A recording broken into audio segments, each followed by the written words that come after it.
3 जून 1947 ये वो तारीख थी जब भारत के 40 करोड़ लोगों की आज़ादी का दिन तय हुआ और साथ ही मोहम्मद अली जिन्ना का पाकिस्तान बनाने का नापाक सपना भी पूरा हो गया। इस दिन तारीख तय की गई 15 अगस्त 1947। भारत पाकिस्तान के बंटवारे के लिए महज 73 दिन का वक्त दिया गया था, लेकिन ये बंटवारा इतना भी आसान नहीं था। जमीन का बंटवारा, कौमों का बंटवारा, दरियाओं का बंटवारा, भारत में पड़े नकदी नोट का विभाजन, इसके अलावा रिजर्व बैंक के तहखाने में पड़ी सोने की ईंटें, मैले कुचैले नोट और भारत के सुदूरतम नागा आदिवासियों के इलाके में एक बंगले में डिप्टी कमिश्नर की संदूकची में पड़े एक एक डाक टिकट का बंटवारा होना था। नमस्कार, मैं हूं भूपेंद्र सोनी और आज मैं आपको सुनाऊंगा किस्सा उन तमाम बंटवारों का जो भारत पाकिस्तान के बंटवारे के वक्त किए गए। भारत पाकिस्तान के बंटवारे का ये किस्सा बयां किया गया है डोमिनिक लेपियर और लैरी कॉलिंस की किताब फ्रीडम एट मिडनाइट में। इस बंटवारे के लिए 2 अनुभवी अधिकारियों को चुना गया, जिनमें से एक थे एच.एम. पटेल और दूसरे थे चौधरी मोहम्मद अली। इन दोनों अधिकारियों के नीचे कई छोटे बड़े अधिकारी थे जो अलग अलग जगहों से रिपोर्ट्स बनाकर इन दोनों अधिकारियों के पास भेजते थे। इन रिपोर्ट्स के ही आधार पर ये दोनों अधिकारी बंटवारे की सिफारिशें तैयार करते थे, जिन्हें आगे विभाजन परिषद के पास भेजा जाता था, जिसके अध्यक्ष थे खुद लॉर्ड माउंटबेटन। इस बंटवारे की शुरुआत हुई देश के नाम से। सबसे पहले कांग्रेस ने इस बहुमूल्य संपत्ति की मांग की और ये संपत्ति थी देश का नाम भारत। असल में कांग्रेस ने उस प्रस्ताव को खारिज कर दिया था जिसमें उसे भारत का नाम बदलकर हिंदुस्तान रखने की सलाह दी गई थी। कांग्रेस ने तर्क दिया कि पाकिस्तान भारत को छोड़कर जा रहा है, इसलिए संयुक्त राष्ट्र जैसी संस्थाओं में भारत की असल हैसियत के हकदार हम ही हैं। इस बंटवारे के दौरान सबसे ज्यादा तू मैं हुई पैसे को लेकर।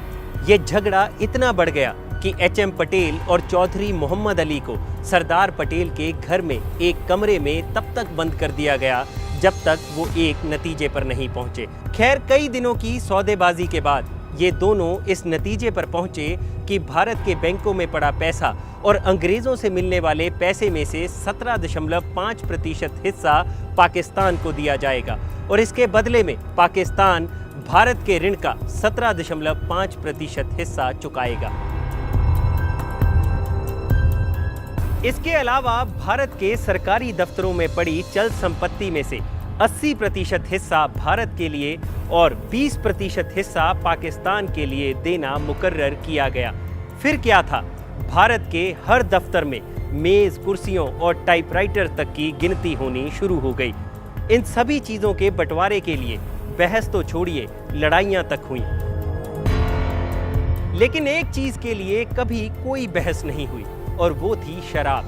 जितनी भी शराब थी वो भारत को दे दी जाती और इसके बदले में कुछ धन पाकिस्तान को दे दिया जाता था। इस बंटवारे के दौरान एक सवाल और उठा कि समंदर में मारे गए जहाजियों की विधवाओं को पेंशन कौन देगा? क्या सभी मुस्लिम बेवाओं को पेंशन पाकिस्तान देगा? और क्या सभी हिंदू विधवाओं को पेंशन भारत की ओर से दी जाएगी? यही नहीं, भारत की 18,077 मील लंबी सड़कों में से 4,913 मील सड़क और 26,421 मील रेल लाइनों में से 7,112 मील की रेल लाइन पाकिस्तान के हिस्से में आई, जिसके बाद ये बहस छिड़ गई कि इन महकमों की मशीनरी जैसे बुलडोजर, रेल इंजन और बाकी सामान आदि दोनों मुल्कों में तय किए गए 80 और 20% के आधार पर बांटा जाएगा या फिर जिसके हिस्से में जितनी सड़कें और रेल लाइनें आई हैं उस आधार पर बांटा जाएगा। यही नहीं, भारत की लाइब्रेरी में पड़ी पुस्तकों के बंटवारे को लेकर भी दोनों मुल्कों में पेंच फंस गया। एनसाइक्लोपीडिया ब्रिटानिका को भारत और पाकिस्तान में इस तरह बांटा गया कि पहला खंड भारत को दिया गया, फिर दूसरा खंड पाकिस्तान को दिया गया, फिर तीसरा खंड फिर से भारत को दे दिया गया। यहाँ तक कि लाइब्रेरी में पड़े शब्दकोश को भी आधा आधा फाड़ कर भारत पाकिस्तान में बांट दिया गया। बंटवारे की इस प्रक्रिया से एक चीज को बाहर रखा गया और वो था भारत का गुप्तचर विभाग। भारत के गृह विभाग ने दूरदर्शिता से फैसला लिया कि भारत के गुप्तचर विभाग में किसी तरह की कोई कमी नहीं की जाएगी और उसके अफसर इस बात पर अड़े रहे कि इस विभाग की एक फाइल तो छोड़िए, स्याही तक भी हम पाकिस्तान नहीं जाने देंगे। पाकिस्तान एक नया मुल्क बना था तो जाहिर सी बात है उसकी नई करेंसी भी छपनी थी, लेकिन उस वक्त भारत में सिर्फ एक ही प्रेस थी जहां पर नोटों की छपाई होती थी और भारत ने उस प्रेस को पाकिस्तान से साझा करने से इनकार कर दिया, जिसके बाद पाकिस्तान को भारतीय नोटों पर ही अपनी पाकिस्तानी मोहर लगाकर थोड़े वक्त के लिए काम चलाऊ करेंसी बनानी पड़ी थी। बंटवारे का माहौल इतना चरम पर था कि कुछ पाकिस्तानी मुसलमान चाहते थे कि ताजमहल को तोड़कर पाकिस्तान भिजवा दिया जाए, तो वहीं कुछ हिंदू साधुओं का कहना था कि सिंधु नदी जिसके तट पर बैठकर वेद लिखे गए थे वो किसी भी हालात में भारत को ही मिलनी चाहिए। सबसे नाटकीय विभाजन हुआ वायसरॉय भवन के अस्तबल में। इस अस्तबल की शान थी 12 घोड़ा गाड़ियां, जिन पर सोने और चांदी की तरह तरह की सजावट हो रखी थी। इन गाड़ियों में वायसरॉय और उनके मेहमानों को दिल्ली की सैर करवाई जाती थी, लेकिन इनमें से 6 गाड़ियों की सजावट सुनहरी थी और 6 गाड़ियों की सजावट रुपहली थी और इन 6 गाड़ियों के सेट को तोड़ना भी बड़ी दुखद बात होती। इसलिए माउंटबेटन के एडीसी पीटर हॉज ने यह तय किया कि सिक्का उछालकर इस बात का फैसला किया जाएगा कि किसके हिस्से में सुनहरी गाड़ियां आएंगी और किसके हिस्से में रुपहली। इसके बाद जब वो सिक्का खनखनाता हुआ अस्तबल के फर्श पर गिरा तो भारत की तरफ से कमांडर मेजर गोविंद सिंह उछल पड़े। सुनहरी गाड़ियों का फैसला भारत के हक में हुआ था, लेकिन इसके अलावा एक और दिल पसीज देने वाला बंटवारा अभी बाकी था। ये बंटवारा था उन लाखों मुसलमानों, हिंदुओं और सिखों का जो भारत की गौरवशाली संस्था भारतीय सेना का हिस्सा थे। भारतीय सेना के 2/3 सैनिक भारत के हिस्से में आने थे और 1/3 सैनिक पाकिस्तान के हिस्से में। बाकी चीजों की तरह इन वीरों का बंटवारा भी तय था और इसके साथ ही 25 लाख सैनिकों की उस गौरवशाली परंपरा का अंत हो जाना था।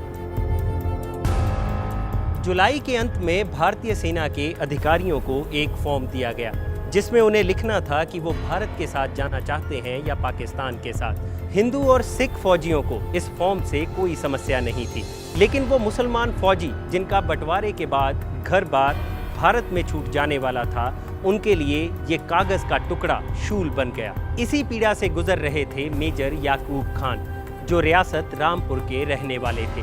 सारी रात वो अपने घर की यादों को सीने से लगाए ये सोचते रहे कि आखिर करें तो करें क्या, लेकिन अंत में उन्होंने अपने दिल पर पत्थर रख पाकिस्तान को चुना और अपनी माँ और परिवार को छोड़कर पाकिस्तान जाने का फैसला लिया।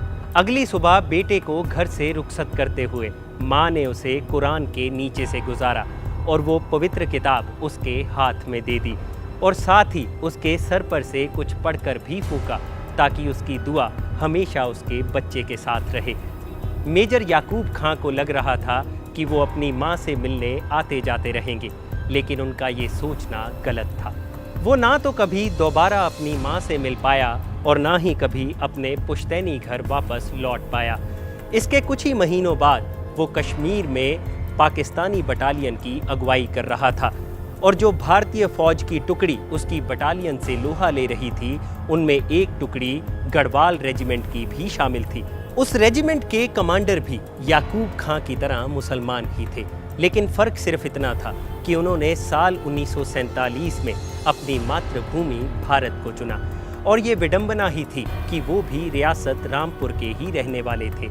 याकूब खां की तरह उनके नाम के पीछे भी खां ही लगता था और उनका नाम था यूनुस खान, जो याकूब खान के बड़े भाई थे। दो मुल्कों के बंटवारे ने दो सगे भाइयों को युद्ध के मैदान में एक दूसरे के सामने लाकर खड़ा कर दिया था। अगर आपको हमारा ये किस्सा पसंद आया है तो इसे लाइक और शेयर करना मत भूलिएगा और जानकारी से भरे हमारे ऐसे ही वीडियोस देखने के लिए आप YouTube पर सर्च कर सकते हैं हमारा शो किस्सा आज तक।